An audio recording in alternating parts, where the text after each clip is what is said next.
Islam kepada anak. Sebelum kita menjelaskan, Ibu mau bertanya dulu. Nah, di sini kan biasanya kita akan mengetahui apa sih prinsip dan praktik ekonomi Islam tersebut, bagaimana sih larangannya dan bagaimana sih, apa aja sih gitu. Mungkin dari anak-anak pasti ada yang akan ditanyakan. Sebelum itu kita akan mengetahui tentang pengertian muamalah.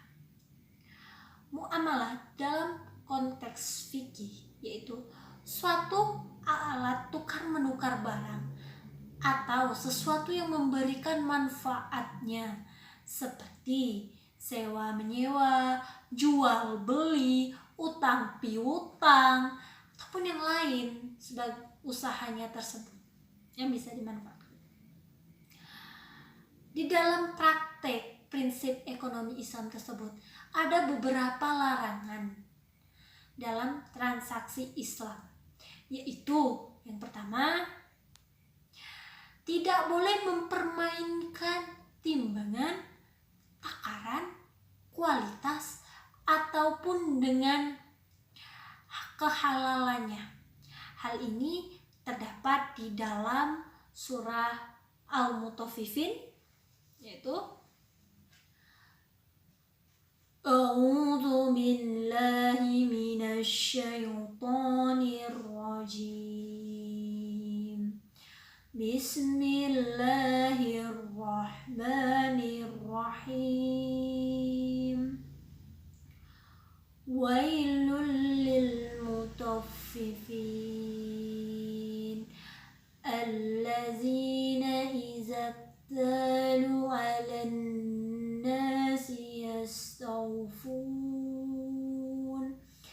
wa idza kaluhum aw wazanuhum yukhsirun. Yang artinya yaitu celakalah bagi seseorang yang apabila ia menerima sesuatu dari orang lain, ia melebih-lebihkannya, dan apabila ia ingin, jika ada seseorang yang ingin membeli, ia pun menguranginya. Celakalah bagi mereka. Selanjutnya yang kedua yaitu tidak boleh dilakukan dengan cara yang batil. Nah, ini terdapat di dalam Quran surah An-Nisa ayat 29 yang berbunyi Bismillahirrahmanirrahim. Ya ayyuhalladzina amanu la taqulu amwalakum bainakum bil batil illa an takuna tijaratan an taradim minkum wala taqtulu anfusakum innallaha kana bikum rahima. Shadaqallahul azim. Nah, yang artinya yaitu hai orang-orang yang beriman, janganlah kalian makan harta sesama kalian dengan cara yang batil, kecuali dengan perniagaan yaitu suka sama suka. Dan janganlah di antara kalian membunuh diri kalian sendiri. Sesungguhnya Allah tersebut yaitu Maha Penyayang. Ayat di sini yaitu menjelaskan. Di situ ada garis bawah itu hai orang-orang yang beriman. Nah, sebagaimana jika kita ingin mendapatkan sesuatu barang tersebut, ya kita harus tahu dari jalan apa kita menempuhnya. Apakah itu hak ataupun dengan yang cara yang batil. Selain itu juga yaitu ketika kita beli maka itu harus sama-sama, tujuannya itu harus sama-sama untungkan. Jangan merugikan salah satu pihak yang lain. Di sisi lain yaitu kita harus juga saling tolong menolong. Nah, saling membantu tuh, tanpa ada unsur keterpaksaan. Selanjutnya yaitu Yang ketiga, bahwasanya itu tidak boleh dilakukan dengan cara yang riba. Hal ini terdapat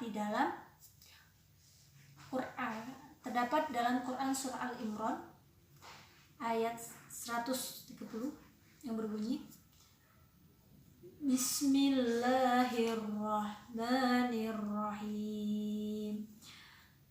Ya ayyuhallazina amanu la taqullu ar-riba. Yang artinya yaitu janganlah kita melakukan sesuatu tersebut dengan riba,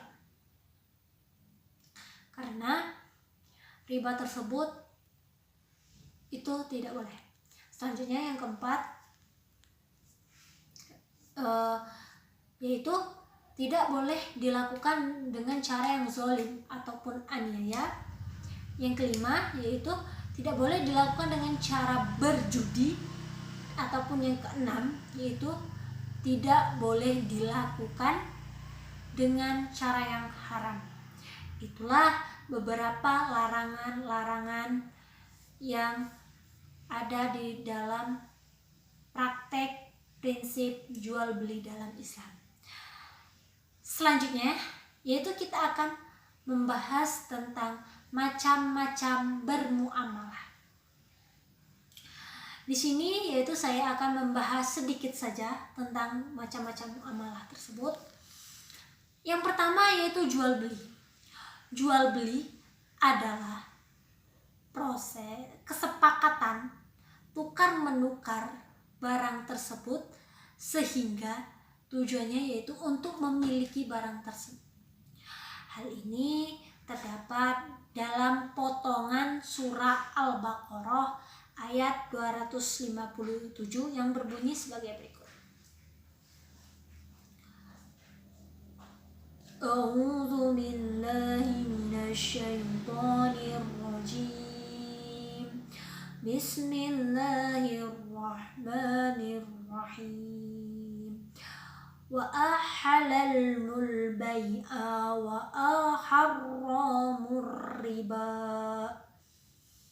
Shadaqallahul azim. Yang artinya yaitu bahwasanya dan Allah telah menetapkan kehalalan jual beli serta Allah telah mengharamkan riba. Dan dari sini berarti bagaimana kita semaksimal mungkin bahwasanya Allah tersebut sudah mengatur bahwasanya jual beli itu diperbolehkan di dalam Islam.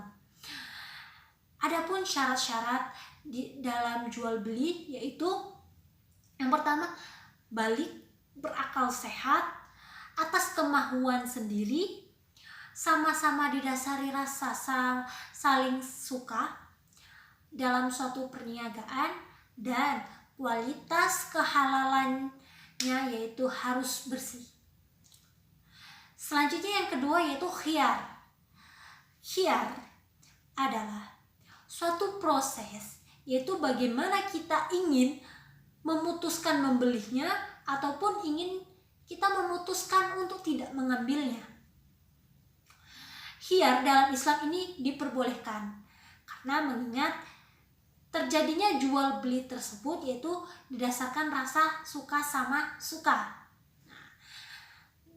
Macam-macam khiyar tersebut yaitu yang pertama khiyar majelis, yaitu yang dimana khiyar ini yaitu terjadi antara penjual dan pembeli dalam suatu majelis tersebut, yang dimana ia berhak memutuskan apabila ia ingin membeli maka ia akan lakukan, apabila ia ingin membatalkan maka ia juga akan melakukannya.